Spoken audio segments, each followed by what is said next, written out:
Imagine blurting out a thought so reckless, so wildly inappropriate, that it could have ended not just your life, but an entire interstellar peace treaty. That's exactly what happened to Elias Wren, a grease-stained mechanic from Mars Station 9 who had no business standing among alien royalty. One slip of his tongue, or rather one betrayal by a mistranslating helmet, turned a diplomatic voyage into a challenge of honor, survival, and something far stranger, a bond between species that nobody believed was possible. Hey, before we dive headfirst into this unbelievable sci-fi tale, make sure you hit that like button. It helps more curious minds discover stories like this one. If you love a mix of danger, humor, and humanity's wildest what-ifs, subscribe to the channel and share this with a friend who needs a good story tonight. Trust me, you'll want to stick around for this ride. Elias Wren wasn't supposed to be anywhere near polished diplomatic halls or towering alien royalty. He was a mechanic, oil under his fingernails, grease on his jacket, the kind of man who spoke better to engines than to people. Born on Mars Station 9, his world was one of thrumming reactor cores and patched-up thrusters, not treaties and silken robes. But fate, or maybe just bureaucratic bad luck, had other plans. The engineering team meant for the cruiser Valoria never arrived. Their ship had broken down at Titan's dockyards, leaving the Union scrambling. And when a voice asked for anyone who can keep a warping engine alive, Elias had been the unlucky volunteer. So there he was, standing in a corridor that gleamed like liquid silver, surrounded by dignitaries of the Lurti Dominion. They were tall, elegant, almost sculpted from light, their ceremonial robes whispering against the floor. Elias tried to look invisible, tried not to draw attention. And then his gaze caught her. Kira V, the first blade of the Lurti Guard, 7 feet of alien warrior, armor gleaming with faintly glowing crystals. She moved like a predator that never missed a step, and Elias felt his stomach drop. This was going to be trouble. Kira V wasn't just another alien dignitary. She was the first blade of the Lurti Guard, the kind of title that carried both reverence and fear. The Lurti were born from high-gravity worlds, their bodies built of iron muscle and honed instincts. If their diplomats were silk and silver, Kira was steel sharpened to a perfect edge. Elias couldn't look away. Every step she took carried the weight of command, the kind of confidence you can't fake. Her armor shimmered with biocrystals that pulsed faintly, almost like a heartbeat, giving her presence a glow that made the polished corridor feel like a stage built only for her. And when she spoke, her voice wasn't loud, but it cut through the air with the precision of a blade unsheathed, smooth, unflinching, impossible to ignore.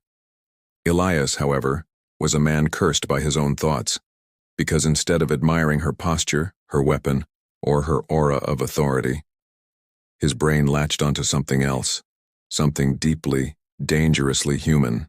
She's got one hell of a... He froze mid-thought, heat crawling up his neck. Nobody heard that. Nobody could hear that. Right? At least, that's what he believed. The problem with the Lurti Dominion's translator helms was simple. They were too good. They didn't just convert spoken language, they sometimes caught the echo of thought, those stray mental whispers that slipped out when the human brain screamed too loudly. So when Elias stumbled over a raised deck panel, muttered under his breath and tried to bury the thought, his helmet betrayed him. Across the entire chamber, in crisp, unyielding tones, his translator announced, "Your butt is, magnificent." The silence hit harder than a hull breach. Every diplomat froze. Guards shifted their hands toward crystalline weapons. A Union ambassador actually choked on his own spit. And Kira stopped. Slowly, deliberately, she turned on her heel. Silver eyes locked onto Elias, narrowing with something he couldn't quite read. Surprise, calculation, maybe even amusement. The glow of her armor spilled across him like a spotlight. Elias wanted the deck to open, to swallow him whole, eject him straight into Titan's frozen skies. His mouth fumbled for excuses, but his brain had turned to static. And then, her lips curved. Just slightly. "Repeat that," she commanded. Elias's stomach dropped into freefall. Every heartbeat felt like a countdown. The chamber was so silent Elias could hear the hum of the ship's reactors thrumming through the floor. Union diplomats looked pale, frozen in horror. This was it, the moment humanity lost an alliance, all because of one grease-stained mechanic with zero self-control. Kira took a single step toward him. Her guards mirrored the movement, their hands hovering near their hilts. Elias's throat dried. He imagined the Union sending his obituary back home. Killed by cultural misunderstanding.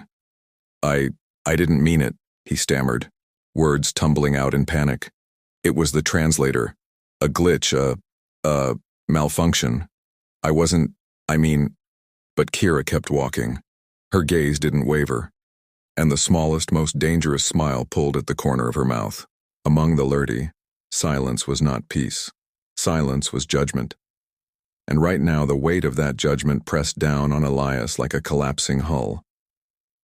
Finally, Kira stopped just in front of him. Her shadow stretched long across the deck. "Among my people," she said softly, "such words are not insult. They are challenge." The chamber erupted into whispers. Elias's brain screamed one thing. What have I done? Elias blinked, certain he'd misheard. A challenge? He'd expected anger, maybe a blade to the throat. Not this. Kira's smile sharpened. "You claim my form pleases you," she said, her voice low and deliberate. "Then you claim you could keep pace with me. Few dare. Fewer survive." The words struck him like a hammer. Keep pace? With her? She was 7 feet of alien muscle, trained from birth in combat on a high-gravity world. Elias was a mechanic who once threw out his back fixing a coolant pipe. Wait, what?" he croaked. The guards around her shifted uneasily. Union diplomats rushed forward, hands raised, desperate to smooth over the cultural chasm. "Surely this is a misunderstanding," one stammered, but Kira silenced them with a single raised hand. Her attention never left Elias. "From this moment," she declared, "you walk as my honor companion. Every drill, every banquet, every step." The diplomats nearly fainted. Elias's brain tried to protest, but the words tangled in his throat. And just like that, his fate was sealed. Not by war, not by diplomacy, but by one careless thought broadcast across the stars. Trouble had only just begun. Elias had never been more out of place in his life. Overnight, he'd gone from guy who fixes engines to human honor companion of the First Blade, a title he never wanted, never asked for, and definitely wasn't ready to survive. From dawn drills to midnight banquets, Kira kept him tethered at her side. In the gymnasium, her training sessions were merciless. The Lurdy trained as though every day was war, because for them, it usually was. Elias stumbled, sweated, and gasped for air while Kira moved like a predator dancing through fire. "On your feet, human," she snapped when he collapsed. "You dare speak boldly. Prove you are more than soft flesh." Elias groaned, dragging himself upright. Every muscle screamed, but pride, or maybe stupidity, forced him to keep going. And then came the banquets. Alien delicacies that looked like glowing slugs. Endless speeches sharpened like knives. Elias wanted to hide under the table. But Kira? She dragged him to her side. "He speaks with unfiltered honesty," she told alien nobles, her silver eyes glinting. "No guile. It is refreshing." Elias nearly choked on his drink. Refreshing? He was sure he was one misstep away from causing another interstellar war. Day after day, Elias pushed himself past the edge of collapse. At first it was humiliation, tripping over his own feet while Kira's warriors trained with deadly grace. His lungs burned, his arms trembled, and more than once he thought, "This is where I die face first on a Lurdy training mat." But every time he faltered, Kira's voice cut through the haze. "Up. Again." Her tone wasn't scornful. It was fire. Demanding, relentless, but never dismissive. And somehow, against all odds, Elias rose, stumbled, rose again. His body adapted in ways he hadn't thought possible. By the end of the second week, he could last through a drill without vomiting. By the third, he was matching footwork. Clumsy, yes, but keeping pace. Kira noticed. More than once, he caught the faintest twitch of approval at her lips. She never praised him outright, but her silence softened, and her gaze lingered longer. What shocked Elias most wasn't her reaction, it was his own. He began to want to rise each time he fell, to hear her command, to prove her wrong when she expected him to break.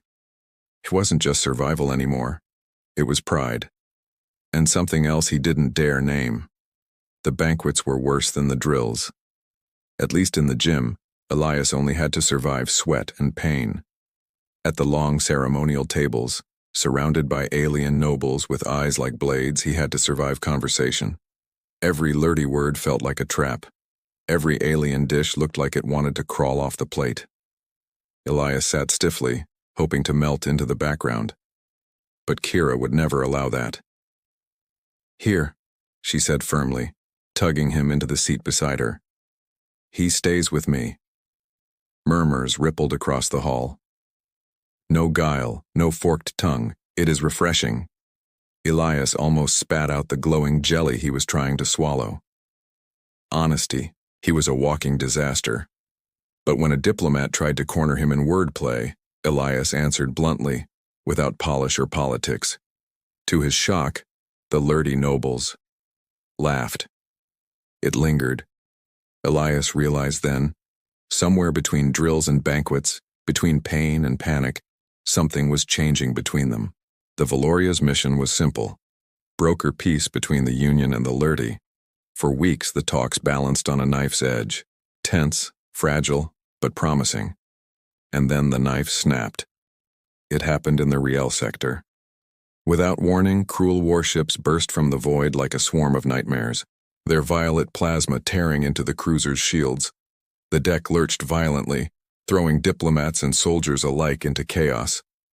Sirens howled, metal screamed. Elias hit the floor hard, his breath ripped from his chest.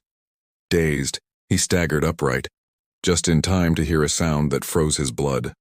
Through the ruptured corridor crawled a boarding beast, 8 limbs, mandibles dripping acid, eyes burning with predatory malice. It was a monster built only for slaughter. Guards fired desperately, bolts sizzling against its armor, but it barely slowed. And then Elias saw her. Kira. Her stance was steady, but even she looked pressed to her limit.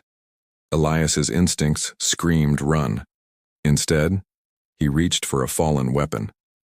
The boarding beast was a nightmare made flesh, its claws raking sparks from the walls as it closed on Kira.